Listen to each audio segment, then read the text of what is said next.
All right, guys, I'm back. It's May 24th, and I got four players that I absolutely love to incorporate into some player props. But before we get into it, you know what we got to do. We got to recap yesterday. All right, we hit on our baseline prediction for Profar to record at least a hit, and he did. His very first at-bat. I absolutely love the first at-bat hits.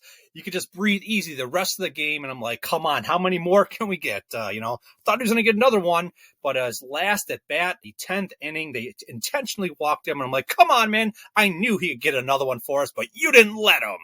All right, recapping the season of the last 153 batters that I suggested on the channel. We've hit 114 of them for the baseline just to record a hit out of the last 153, a 75% hit rate. Again, 114 winners and 39 losers. Not too bad, huh? Even better is switching over to a more stringent criteria. I thought to myself, this should increase the hit rate by a lot, right? And it went from 75 to 83% when I added this baseline criteria that I will put in the pinned comments if I don't forget today. I explained it some videos ago, the exact criteria, but the bottom line is it helps increase the probability of us selecting players to record a hit. So the last 64 that met this criteria, we hit 53, and he had 11 of them that did not come through for us. But at 83% winner, up from our standard 75% hit rate. And I have two players today that qualify under this extra criteria of the four. 2 out of the 4. So let's get right to them. First matchup, Bryce Harper versus Ty Blotch. When you look at Blotch's pitch usage percentage, he loves to throw that sinker to the tune of 51% on average on the year. And he's not commanding that pitch very well. He's giving that pitch up at a 364 batting average. Not good. Why is it not good? Obviously, it's not good. But when you have Bryce Harper crushing the sinker at 467 batting average, I think this opportunity is absolutely amazing one. When you move on to the next pitch, he throws it at 23% to change up. And that one, oh man, he makes like the sinker look like he does pretty good with it because he throws this one at a 412 batting average. He's giving up on this pitch. It's pretty nasty. His only benefit for Blotch is that Bryce Harper's only hitting the changeup at a 200 batting average this year. But, I think we can look past that because when you look back at the third pitch, 16% of the time, not too much, but it's still 16%, the cutter. That's his only pitch, Blotches, that he does pretty well at a 143 batting average against. But Bryce Harper says, give me some cutter, baby, because I hit it at 417. I absolutely think this is a great opportunity. Ballpark Pal has this listed as an extreme advantage for Bryce Harper, Harper represents the worst 6th percentile of possible matchups for Ty Blotch. Harper's been on fire in the short term, the last week, 2 to 3 weeks. He's recorded at least one hit in 14 of his last 17 games. And in the last 14 days, Harper has a 286 batting average versus left-handed pitchers. And when you look at his barrel rate, which measures how well he hits the ball, he's at a 12.8%, which is in the good range. His ISO rate, which measures power, is in just below the good range, but it's still pretty decent. But what those two items right there, those two metrics, indicate to me is that he's a medium home run threat. So I kind of stay away from him. If he was going up against a right-handed pitcher, I think it would be a different story. But I think Bryce Harper has the power for extra base hits. So the over 1.5 total bases, if you want that kind of individual bet, is in play. But obviously, like always, the baseline prediction is just record a hit. It's a much safer play. But like I always say, you can't play them individually because any of these players that you want to play to record a hit, their odds are insane, right? You can't play them individually. So you need to pair them up with someone else to bring them down to close to even odds. And I got 3 more players that I can show you that you can pair up with Bryce Harper if that's what you want to do. So let's move on. Like I said, baseline prediction just to record a hit. All right, next matchup, Mookie Betts versus Graham Ashcraft. And this is the second play here that qualifies under that higher winning rate of 83%. Mookie Betts, like I said, versus Graham Ashcraft. When you look at Graham Ashcraft, his number one pitch, or the pitch that he throws the most, is the cutter. at 45% of the time on average, and he does not command that ball very well. All season, he's giving that ball up at a .316 batting average, which is not very good. And now Mookie Betts says, bring it on, baby, because I got a .538 batting average against the cutter. I love to see that ball, baby, because I crush it. Then when you go into the next pitch, 22% the slider. Ashcraft is really commanding that well at a .127 batting average. But, I can look past that one. Betts fares pretty well against the slider all season long. He hits it at a .280 batting average. And then when you look at the third most pitched ball, the sinker, he's giving that up at a .300 batting average. Again, not very well. And Mookie Betts says, I get that at .381. So I'll give me some of that right there.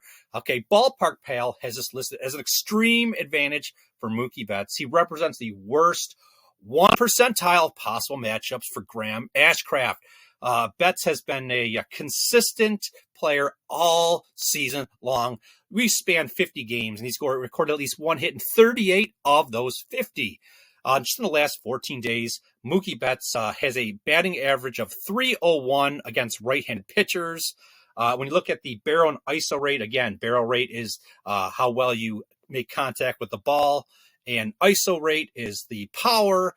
Both of those being in the kind of light range, which has been like that all season long, right? Those indicate to me that he's a low home run threat, Mookie Betts, even though he did hit home like 2 or 3 games ago, just a low home run threat. So I'll stay away from it. Does he have the power for extra bases? Or the extra base, the over 1.5 total bases? I think that's in play because he can hit doubles, and he's shown all season long he can hit multiple times in games. I mean, I'd rather just get, a double right out of the bat, like, at first at bat. That'd be great. But, you got at least 4 at bats, hopefully. And I think he could get it done with the over 1.5 if that's what you want to do. But like I said, always baseline prediction, just to record a hit. It's much easier just to rely on a player to get a hit. But like I said, you got to parlay them together. This is a good candidate to parlay with Bryce Harper. If you don't want that, I got 2 more coming up right now. But like I said, baseline prediction, just to record a hit. All right, third matchup, Shohei Otani. Same game, same pitcher, obviously, as Mookie Betts. So I got into the pitch usage, and we understand all about that. So when we look at how Shohei Otani hits these pitches, the number one pitch, the cutter, he's only hitting it at a 182 batting average. Absolutely shocked me when I looked that up.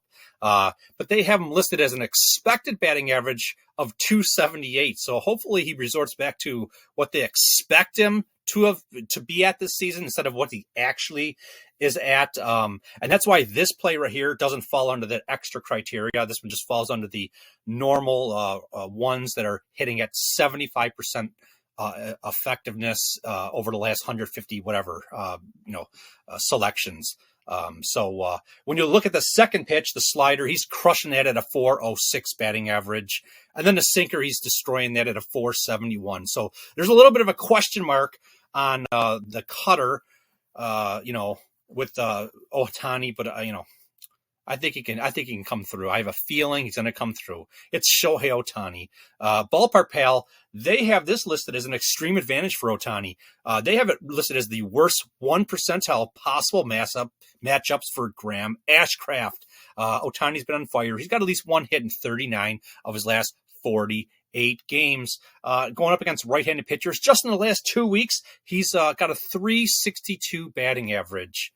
His barrel rate is in the elite range. His ISO rate is in the elite range. What that tells me right there is he's a home run threat.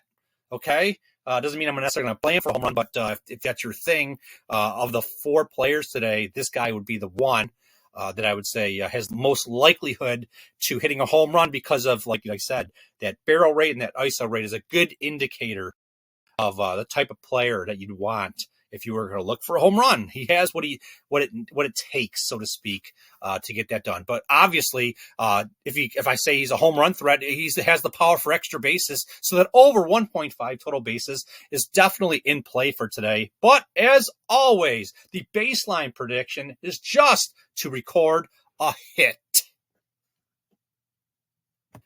All right, before we get to the last play, like I always say, consider tipping. And I don't want any money. I just want you to hit that like button, baby.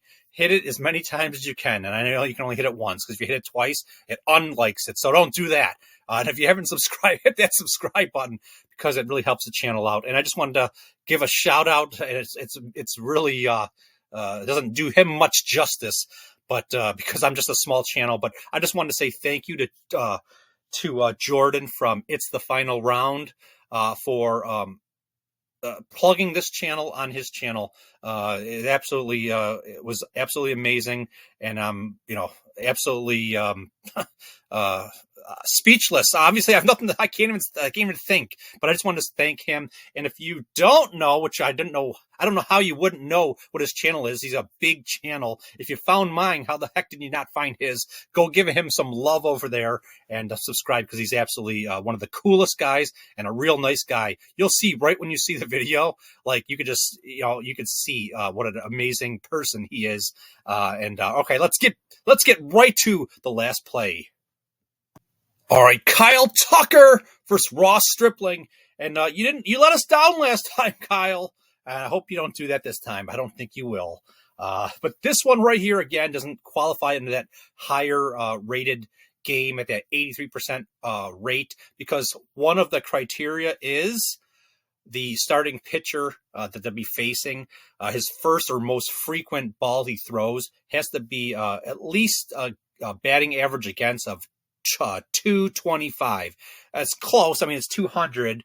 And if you really look at it, the first ball the pitch he pitches the most at 31% is not too far off from the slider, which is at 28. It's not like it's like throwing 51%. And then the next best ball is like in the 20s or whatever like that. So, I think this is a great opportunity. The four-seam fastball, like I said, he commands that ball really well. And Tucker crushes that at a 324 rate. And then when you look at the other two balls that he throws, not very good command of them. Stripling, he throws a slider at 28%. He's giving that up at a 308 batting average. And Kyle Tucker says, give me some of that, baby, because I hit that at 370. Give me a lot of that. And you're going to give me some, you're going to give us some hits, hopefully. When you look at the third most pitched ball, the changeup, he is giving that up at a 365 rate. And Kyle Tucker says, I hope you'd like to throw that a little more than 20%, because I freaking killed that one at 545 batting average. Ballpark Pal has this as an extreme advantage for Kyle Tucker. They say he represents the worst 13 percentile of possible matchups for Ross Stripling. Tucker's recorded at least one hit in 23 of his last 30 games. In the last 14 days, a 300 batting average with right-handed pitchers. When you look at the barrel rate, it's knocking on the door to the elite range. When you look at the ISO rate, that's elite of elite at 42.5%. That both of those things measure how well you hit the ball off the barrel of the bat and how much power you have. And they both indicate, if you didn't know and you lived under a rock, that Kyle Tucker, he knows how to hit home runs, and he would be a home run threat for today. So there you go. And obviously, if he's a home run threat, then he has the power for extra bases. So the over 1.5 total bases type of bet is in play. And then, I don't really get into the hits, runs, and RBIs. It's just not my thing. But, if you're that kind of person, I don't know. Maybe you want to look in there. I don't know. I never really looked into it in terms of that. But, the over 1.5 total bases, I could see myself playing. But like I say, as always, the baseline prediction is just to record a hit. There you go, my four players that I absolutely love to incorporate in some player props, whether it's parlaying two or more of them into a hit parlay, if that's your thing, or like I said, over 1.5 total bases. I kind of like that. But, a lot of times you're like, damn, they got one hit, but it was just a single. So I'm so intrigued sometimes, or I'm conflicted sometimes on how I want to use these players, So there you go. Four players, like I said, I absolutely love. And hit that like button and hit that subscribe button. And let's have some fun and let's have some success. And I'll talk to you guys tomorrow.